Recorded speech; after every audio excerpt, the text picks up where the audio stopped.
चित्रकूट की सांसद कृष्णा पटेल आज पीड़ित परिवार से मिलने आई हैं, जो बड़गढ़ क्षेत्र के अंतर्गत एक लड़की के साथ जिस प्रकार से जंगल में 4 लोगों के द्वारा गलत कार्य किया गया, उसकी खबर मिलते ही जो चित्रकूट की सांसद हैं वो आई हैं, पीड़िता से पूछताछ की हैं और पूरा बयान पूछने के बाद अभी हमारे साथ मेरी खबर में हैं। मैं भी इनसे एक जानूंगा कि वो पीड़िता को किस प्रकार से न्याय दिलाने के लिए क्या कदम उठाएंगी और जिस प्रकार से ये क्षेत्र में की घटना है, सभी गांव में सनसनी सी मची हुई है और पूरी तरह से लोगों के अंदर ये बात जानने की उत्साह है कि न्याय पीड़िता को मिलेगा कि नहीं मिलेगा। इन्हीं सभी चीज़ों को लेकर हम सांसद जी से जानते हैं कि उनके द्वारा जब पीड़िता से बातें की गई तो वो कहाँ तक पीड़िता के बयान पर क्या समझी हैं और पीड़िता को लेकर वो न्याय पाने को लेकर वो क्या क्या पहल करेंगी। आइए बात करते हैं।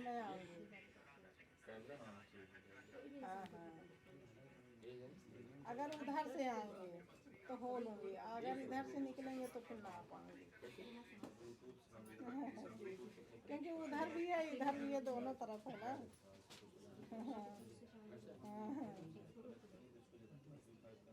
चलिए देखते हैं। ठीक है। मैम, जिस प्रकार से आप पीड़ित लड़की से मिलने आई हैं, उसकी बातों से आपको क्या लग रहा है कि क्या कैसे गलत हुआ है, क्या हुआ है और क्या कहेंगे आप हमारे दर्शकों से? अब देखिए, जिसके साथ हुआ है तो वो तो अपनी वो बता रही है, पूरी घटना उसके साथ हुई तो वो तो सही बताएगी ना, गलत तो नहीं बताएगी। और जो हम पूछ रहे हैं तो वो भी हमें सही लग रहा है कि हुआ है इसके साथ रेप। ऐसा कोई झूठा आरोप नहीं लगा सकता है।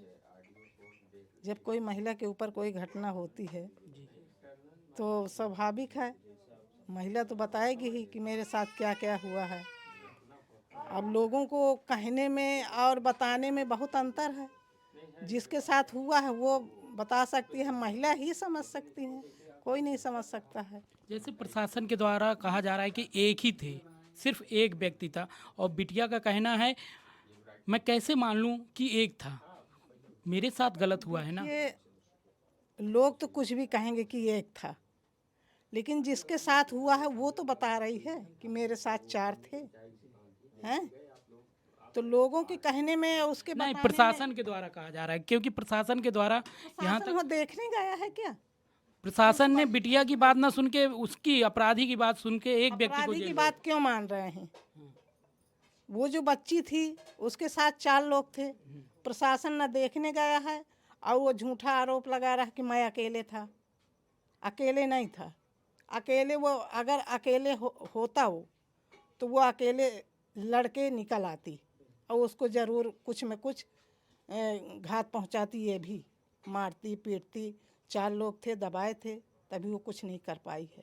जी जी मैम, जिस प्रकार से पीड़िता का कहना एक बात है कि प्रशासन के द्वारा अभी तक मेडिकल जो मेरा हुआ बार बार मेडिकल बदला हो रहा है, तो क्या कहेंगे क्योंकि जिस प्रकार से भाजपा का नारा है बिटिया पढ़ाओ, ये कैसे आप देखते हैं इस चीज़ को? देखिए, भाजपा जो है वो हर चीज़ के लिए दबाती है और अगर ऐसे नारा नहीं लगाएगी तो लोगों को कैसे वो कर पाएगी। तो ना युवाओं को ना बच्चियों को ऐसे बरगला रही है सरकार।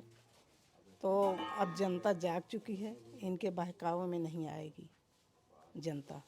लास्ट सवाल ये है मैम, ये बताइए जैसे प्रशासन के द्वारा दबाव क्या सरकार के द्वारा डाला जा रहा है कि हमारे ग्राफ क्राइम ग्राफ ना बढ़े, क्या इस प्रकार की वजह से बिटिया को न्याय नहीं मिल पा रहा? सरकार तो दबाव डालेगी ही कि बिटिया के ऊपर कोई आरोप न लगे और ना हमारे अपराधी के ऊपर आरोप लगे। बिटिया को ही गलत साबित कर रहे हैं, तो बताइए इसमें हम क्या कर सकते हैं। तो आप मैम क्या करेंगे इन बिटिया के लिए, क्या क्या? हम अब जितना हमसे हो सकेगा हम पूरा प्रयास करेंगे, न्याय दिलाएंगे अपनी बिटिया को और जहाँ तक जाना होगा हम साथ जाएंगे, न्याय दिला के ही रहेंगे। उसको अपराधी को हम सज़ा दिलाएं। जैसे आपका कहना था इस प्रकार के अपराधी को फांसी चलिए देना अब हो चाहिए। गए बहुत हो गए, धन्यवाद। लास्ट सवाल है, इस प्रकार के अपराधी को क्या होने चाहिए सजा? क्योंकि बिटिया का भी सजा कहना है होना कि चाहिए अपराधी को, कुल मिला के हम ये चाहते हैं। सजाएं तो ऐसी होनी चाहिए हाँ, कि जांच ऐसा होनी चाहिए कि बस वही है, नजीर बननी चाहिए मैम कि अपराध महिलाओं के ऊपर अपराध होने पर अब नया कानून आना चाहिए इस प्रकार का। नया कानून आना चाहिए और अपराधियों को दंड मिलना चाहिए और फांसी की सजा होनी चाहिए ऐसे अपराधियों को। मैम का कहना है कि इस प्रकार के अपराधियों को ऐसी सज़ा मिलनी चाहिए कि दोबारा कोई भी इस प्रकार के कदम बढ़ाएं तो सोच कर रूह कांप जाए। मैं रविशंकर गुप्ता, जिला चित्रकूट से।